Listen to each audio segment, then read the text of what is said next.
이런 주체성이 또 하나 우리 사회를 특이하게 만드는 것 중에 하나가 뭔가 하면요, 이거예요.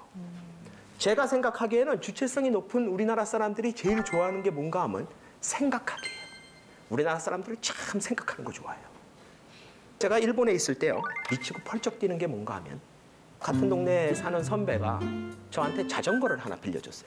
자전거 타고 다니면 일본은 좋다. 그러니까 편할 거다. 자전거를 갖다가 이제 제가 있는 그 교수용 아파트 자전거 주차장이 걔네는 따로 있어요.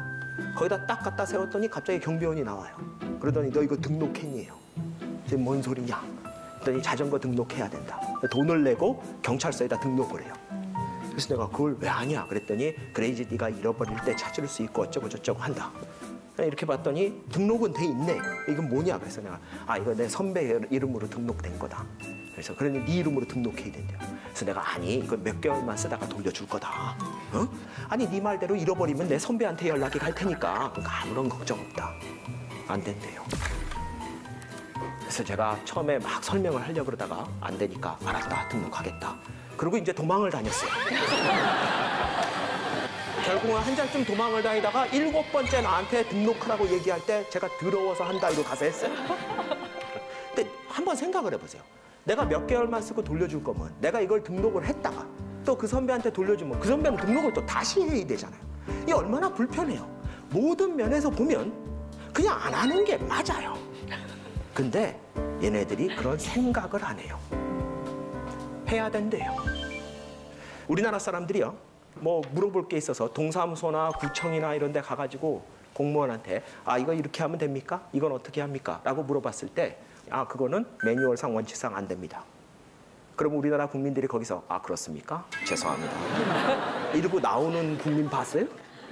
많은 사람들이 요즘은 그래도 옛날에 반응이 어땠냐? 딱 이래요. 씩 웃으면서 되겠구만 이러고 시작하는 거야 이제. 왜냐? 자기가 보기엔 될 것 같거든요. 우리나라 사람들은요, 자기가 판단해서 안 될 것 같은 건 가서 물어보지도 않아요. 가서 되냐 안 되냐 물어보는 건 대부분 된다고 생각해서 물어보는 거예요. 근데 상대방이 안 된다 그러는 거예요. 우리나라가 이제 저신뢰 사회다, 신뢰가 낮다 이런 얘기를 많이 해요. 그렇죠? 근데 우리나라 사회가 저신뢰 사회라는 결론이 어디서 나오나 하면 일반적으로 월드 밸류 서베이 같은 거를 하는 겁니다. 국회는 얼마나 신뢰하냐, 정당은 얼마나 신뢰하냐, 사법부는 얼마나 신뢰하냐, 가족은 얼마나 신뢰하냐 이런 거를 수많은 나라의 국민들한테 물어보는 거예요. 그러면 이제 보기를 줘요. 물어보면서 굉장히 신뢰한다, 어느 정도 신뢰한다, 별로 신뢰하지 않는다, 전혀 신뢰하지 않는다. 이 4개의 보기 중에 사람들 보고 고르라 그러는 거예요. 그러고 나서 나중에 그 나라 국민들이 얼마나 어디에 많이 대답을 했느냐, 평균값이 얼마 정도 되느냐를 가지고서 그 나라는 신뢰지수가 높다, 신뢰가 낮다 이런 얘기를 하는 거예요. 재밌는 건 뭔가 하면 이 월드 밸류 서베이 같은 거는 면접원이 직접 국민한테 가서 물어봅니다. 샘플한테. 왜냐하면 아직도 문맹률이, 글자를 읽을 줄 모르는 국민들이 많은 나라에서는 설문이 안 돼요. 그래서 직접 면접원이 샘플로 포함된 사람한테 찾아가서 말로 물어보게끔 돼 있어요. 이걸 말로 하다 보니까 어떤 일이 벌어지나 하면 가끔 가다가 대답을 안 하는 인간이 있어요. 물어봤는데 이러고 대답을 안 해요. 근데 뭐 억지로 대답을 하라 그럴 수는 없고, 또 하나가 뭐가 있나 하면 모르겠는데요 라고 대답하는 문항이 있어요. 그 자료를 보면요, 일본 사람들은 대답을 안 하는 사람은 없어요. 우리나라 사람들은 간혹 있어요, 대답을 안 하는 사람. 근데 일본 사람들은요, 모르겠다고 대답하는 사람이 되게 많아요. 우리나라는 모르는 사람은 한 명도 없어요. 이게 어느 정도인가 하면 가족을 얼마나 신뢰하느냐. 그러면은 일본 사람들은요, 모르겠다고 대답하는 인간이 있다는 거예요. 만약 여러분들한테 누가 국회를 신뢰하십니까? 그랬더니 여러분이 모르겠는데요. 그럼 보통 이렇게 아니 당신이 국회를 신뢰하냐고요. 모르겠는데요. 그러면 어떻게 대답이 나오냐? 너 아무 생각 없이 사는구나 이러는 거예요. 그러니까 우리나라 사람들은 자기 의견을 강하게 표현하고 갖고 있는 거에 대해서 별로 거부감이 없어요.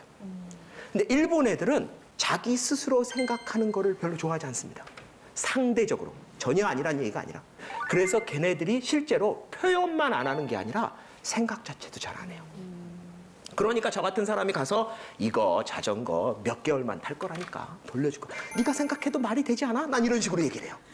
조금만 생각하면 해결 방법이 나오잖아. 걔네들은 등록하세요. 그거 한마디예요. 그러니까 우리나라 사람들은 참 생각을 많이 하고 좋아해요. 그걸 뭘 보면 알 수 있나 하면요. 이걸 보면 알 수 있어요. 이게 자동차 사고 사망자 비율이에요. OECD 국가입니다.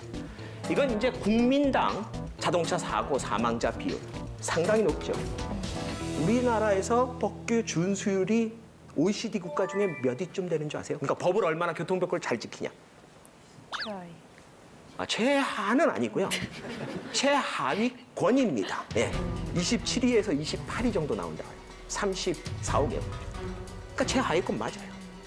그런 자료를 보면서 외국의 학자가 저한테 이렇게 얘기를 하겠죠. 한국 사람들은 법을 우습게 하나 봐. 한국 사람들은 준법의식이 약한가 봐. 한국 사람들은 범법자가 많은가 봐. 그러면 저는 이렇게 대답을 해요. 뭔 소리야.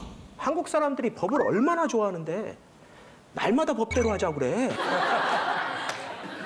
그러면은 서양의 학자가 그럴 거예요. 야, 한국 사람들이 그렇게 법을 존중하고 사랑한다면 이런 데이터가 나올 수 있니? 교통법규 준수율이 이렇게 낮고 사망자가 이렇게 많은 게?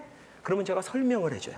그거는 한국 사람들이 준법의식이 약해서가 아니라 주체성이 강해서 그래. 한국 사람들은 이렇게 운전을 하고 가다가 이렇게 사거리 신호등에 이렇게 빨간불이 되면 차가 서요. 빨간불이니까 섰죠. 그럼 옆에 이렇게 중앙선이 노란 게 2개가 있잖아요. 그렇죠? 그럼 이제 서서 생각을 하기 시작해요. 유턴해도 되겠는데? 그러면서 유턴을 하는 거예요. 우리나라 사람들은요, 법을 어기겠다는 사람은 별로 없어요. 근데 자기가 보기엔 이 법이 잘못됐어. 그 생각을 해요. 김상중 씨는 운전하시죠? 네. 예, 그러면 운전하신 지 한 몇 년 되셨습니까? 한 30년 됐습니다. 30년이요. 네. 그러면 주정차를 하면 안 되는 데가 이 왜 인도 옆에 이렇게 노란 선으로 실선이 돼 있는 데는 주정차를 하면 안 된다는 거는 아마 알고 계실 거고. 네. 그죠? 나는 지금까지 운전하는 30년 동안 한 번도 거기 차를 세운 적이 없다. 이번엔 제가 예, 아니요로 여쭤보죠. 없으십니까? 있으신가요? 있죠. 있지요. 저도 있습니다. 여기 계신 분들 중에 운전하시는 분 한번 손 들어보세요. 운전한다. 이분들 중에 나는 주정차 하면 안 되는 그 노란 선 있는데 단 한 번도 차를 주차한 적이 없다 하시는 분만 남겨놓고 내리세요. 여기 2분, 3분. 네. 대단하신데요. 그런 걸 보통 제가 아까 전에 말씀드렸죠. 집착이라고. 저런 분이 있어야지 돼요. 근데 우리나라는 차를 어떻게 세워요? 그냥 아무렇지도 않게 이렇게 세워요. 저기 노란 실선이 있는 데는 세우면 안 됩니다. 세우죠. 그러고 나서 다른 차들은 지나가기 힘들겠죠. 그럼 몇 대가 힘들게 지나가다가 참을성이 좀 약한 분은 짜증이 나면 창문을 내려요. 그리고 아저씨, 거기다 그렇게 차 세우시면 안 돼요. 거기 차 세우면 안 되는데 아시잖아요. 그러면 차 세운 사람이 뭐라고 대답을 하나 하면 이렇게 대답을 해요. 지나갈 수 있잖아요. 이렇게 대답을 해요. 그게 남 차 지나갈 수 없을 때만 세우지 말라는 선이에요? 우리나라 사람들이 얼마나 배려심이 많은가 하면 보통 그런 사람들이 세워놓고 내려서 확인까지 해요. 다른 차가 지나갈 수 있나 없나. 그런 일이 벌어지면 그 다음에 어떤 일이 벌어지냐? 이런 일이 벌어져요. 이제 차를 저렇게 세웁니다. 다른 차 지나가잖아요. 그렇죠? 지나가는데 아무런 문제 없어요. 보세요. 이 차는 와서 서요. 왜냐? 반대쪽에서 차가 오거든요. 그러면 반대쪽에서 차가 지나가고 나면요. 또 알아서 지나갑니다. 우리나라에서 아주 일상으로 볼 수 있는 거예요. 더 재밌는 건 아마 누가 뭐라고 그랬나 봐요. 저기서 아주머니가 튀어나옵니다. 저 운전자가. 그런데 하는 행동이 어떠신가 한번 보세요. 주변을 둘러보면서 왜? 지나갈 수 있는데? 이런 표정으로 지나가요. 이게 우리 사회가 지금 많은 사회적 갈등 중에 뭔가 하면 법을 지키지 않는다는 게 있어요. 그런데 만약에 그렇게 법을 잘 지키는 국민들이 사는 사회라면 진작에 법은 모두 다 잘 지키는 사회가 됐을 겁니다. 제가 농담 삼아 이런 얘기를 합니다. 전 세계에서 우리 대한민국이 최초로 발명한 기계는 별로 몇 개 없는 것 같아요. 근데 전 세계에서 어떤 기계든지 한국에 갖고 들어오면 제일 잘 쓰는 건 우리나라가 제일 잘 씁니다. 왜냐? 매뉴얼대로 안 써요. 모든 매뉴얼은요, 일반적으로 그 기계가 할 수 있는 100% 용량에 맞춰놓지 않습니다. 대부분 안전하게 오랫동안 쓰기 위해서 용량의 한 80% 이렇게 맞춰놓는 거예요. 그러면 그걸 지키면서 쓰면 사실 그 기계가 할 수 있는 거에 80%뿐이 못 쓰는 거예요. 근데 우리나라 사람들은 뭐예요? 쓰면서 될 것 같은데? 내가 보기에 되겠구만 이러면서 가는 거예요. 그러면 온 국민이 다 모든 기계를 120%, 150%까지 쓰면서 삽니다. 기계만 그렇게 썼을까요? 아니요. 자기 몸도 그렇게 썼고요. 자기 마음도 그렇게 썼어요. 그러니까 온 대한민국 국민들은요, 자기의 120%, 150%를 쓰면서 살았던 거예요. 그러니까 대한민국이 전 세계에 유례가 없는 경제 발전이 일어나는 거예요. 전 세계에 유례가 없는, 한 번도 없고 다른 나라가 해본 적도 없는 경제 발전이 그냥 뜨뜻미지근한 한국인들이 해낼 수 있어요? 못해요. 전 세계에 유례가 없는 일이 벌어지려면 전 세계에 유례가 없는 뭔가가 있어야 돼요. 그게 뭐예요? 바로 저 관계성과 주체성이에요. 그래서 그 주체성과 관계성이 나타나는 게 뭔가 하면은 너 내가 누군지 알아요. 너무나 쉽게 하는 거예요. 동사무소나 구청 같은 데 가서 뭐 언쟁 붙으면은 아무렇지도 않게 그래요. 한국 사람들이. 너 내가 누군지 알아? 그 사람 미치는 거 한번 보고 싶으면요, 이렇게 대답하면 돼요. 몰라. 우리나라 국민이 5천만인데 내가 누군지 알게 뭐예요? 우리나라 사람들은 이 관계성과 주체성 때문에 갑질이 생기는 거예요. 나를 인정해줘야 되는 거예요. 그 사람이 바보라서 원칙을 모르고 그런 게 아니래요. 우리 대한민국의 많은 갑질이 여러분 모두 다 해당해요. 여러분이 식당에 가면 여러분이 갑이에요. 거기서 일하는 분들은 을입니다. 힘의 불균형에서 갑질은 나올 수밖에 없는데 왜 이렇게 극단적이고 비이성적인 형태로 나오냐? 왜 가끔 나오는 거 보면 이성을 잃은 것처럼 보이냐? 그 이유가 뭐냐? 자기가 무시받았다는 느낌을 받아서 그래요. 지금 많은 세대 갈등이 있다 그러는데 세대 갈등의 원인 중에 하나는 이 주체성이에요. 왜냐? 여러분들 대한민국을 이만큼 잘 살게 만들어 놓은 기성세대, 그러니까 여기 젊으신 분들의 할아버지 세대쯤, 여기 나이 드신 분들의 부모님 세대쯤은요, 그분들은 주체성이 만땅으로 채워지신 분들이에요. 왜냐하면 그분들은요, 대한민국에서 다 처음 해봤어요. 다리도 처음 나봤고요, 학교도 처음 만들어봤고요, 이런 세트장도 처음 만들어봤고, 방송도 처음 만들어보고, 뭐든지 다 처음 해본 사람들의 특징이 뭔지 아세요? 자기 마음대로 할 수 있다는 거예요. 그분들은 그러면서 뭐예요? 다 자기가 한 것 같은 거예요. 왜냐? 그때는 조직이 다 작았어요. 그때는 내 존재감을 100% 느끼면서 내 마음대로 할 수 있는 시대였어요. 지금 우리 부모님 그런 세대들 중에 대학을 나온 분들, 고등교육을 받은 분들이 얼마 되진 않지만 그분들이 그 교육을 받을 때 그분들의 부모님들은 잔소리 안 했어요. 왜냐? 그분들은 교육을 받아본 적이 없거든요. 대부분. 그래서 지금 이 대한민국의 경제 발전을 이끈 기성세대가 교육을 받을 때 그 부모님들은 하는 소리가 뭐였어요? 밥은 먹었니? 건강 챙기고 믿는다. 뭐 이런 소리 하면서. 그러니까 자기 마음대로 한 거예요. 공부도 자기 마음대로 해보고. 근데 그렇게 해서 주체성을 만땅으로 채우신 강하신 분들이 무슨 짓을 했냐? 젊은 세대들이 판단해야 될 것까지 자기 마음대로 다 해보려고 그래요. 젊은 세대들이 공부하려고 그러면 야 그거 아니다 이거다. 저거 해보려고 그러면 그거 내가 해봤는데 안 되더라. 뭐 한다 그러면 야 그거 저 텔레비전에 야 하버드간에 나온다 야 와서 봐라. 내가 공부한다는데 그것도 내 마음대로 못하게 해요. 학원은 여길 가라 뭐. 모든 걸 다 그런 식으로 우리 사회가 만들어버렸어요. 그러니까 뭐예요? 그나마 주체성이 한국 사람들은 강한데 누가 시키는 대로 하면 불만이 많아요. 이 불만을 해소하는 방법은 두 가지예요. 자빠지는 거예요. 뭐 어차피 내가 할 것도 아니고 내가 해봐야 의미 없는데. 무기력해지는 거예요. 또 하나는 뭐예요? 분노하는 거예요. 지금 우리 사회가 그 갈림길에 있는 거예요.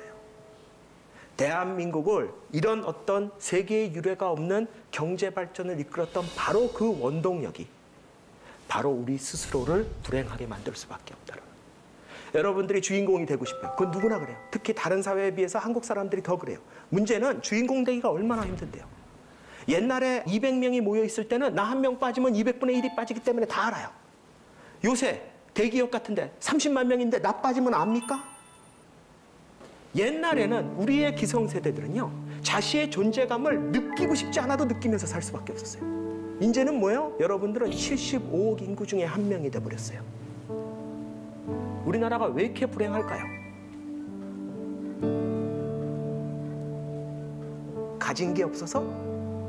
가진 게 없어서 불행하다 그러면요, 솔직히 대한민국 70년 역사에서 지금이 가장 행복해야 되는 거 맞아요. 왜냐? 가진 건 더 많은 거 맞아요. 우리가 가진 것 때문에 불행해진다면 지금 아무도 불행하면 안 돼요. 상대적으로는, 평균적으로는. 가진 것 때문에 불행한 게 아니라 그 수많은 사람들한테 인정받을 일이 별로 없기 때문에 그래요. 한턱 쏠 일도 별로 없어졌고요. 내 존재감을 알아주는 사람도 별로 없고요. 그런 한국 사회에서 우리가 어떻게 살아야 되냐, 어떻게 주인공으로 살 거냐, 딱 두 가지예요. 하나는 뭐예요? 나를 인정하는 수밖에 없어요. 과거처럼 남한테 의존하고 다른 사람한테 존재감을 받는 시대가 아니에요. 여러분들이 그러려면 전 세계 75억 인구한테 존중받아야 돼. 존재감이 있어야 돼. 50년 전, 60년 전에는 미국의 제일 부자가 누군지 대한민국 국민들은 거의 몰랐어요. 대한민국 부자가 전 세계에서 제일 부자인 줄 알았어. 지금도 우리나라에서 제일 부자라는 분들 얘기 들으면, 재산 얘기 들으면 그래, 와, 저렇게 돈이 많아?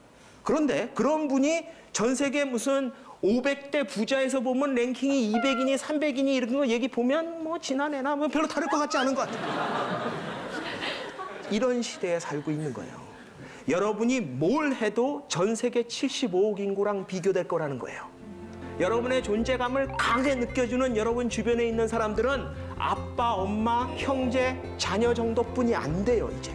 이런 사회에서는 우리가 설사 주체성을 갖고 있고 관계성을 갖고 있다 그러더라도 우리 스스로가 우리를 인정하는 그런 지혜를 가질 줄 알아야 되고요. 그러면서 동시에 여러분 주변에 여러분의 존재를 인정해 줄 수 있는, 그래서 여러분이 여기 있다는 걸 알고 여러분이 어제 뭘 했고 내일 뭘 할지를 알아주는 그런 사람들을 여러분 주변에 많이 만들어야 된다. 그게 한국인이라면, 한국인이 행복하게 살기 위해서는 반드시 해야 되는 일이다. 저는 이런 말씀을 드리고 싶습니다.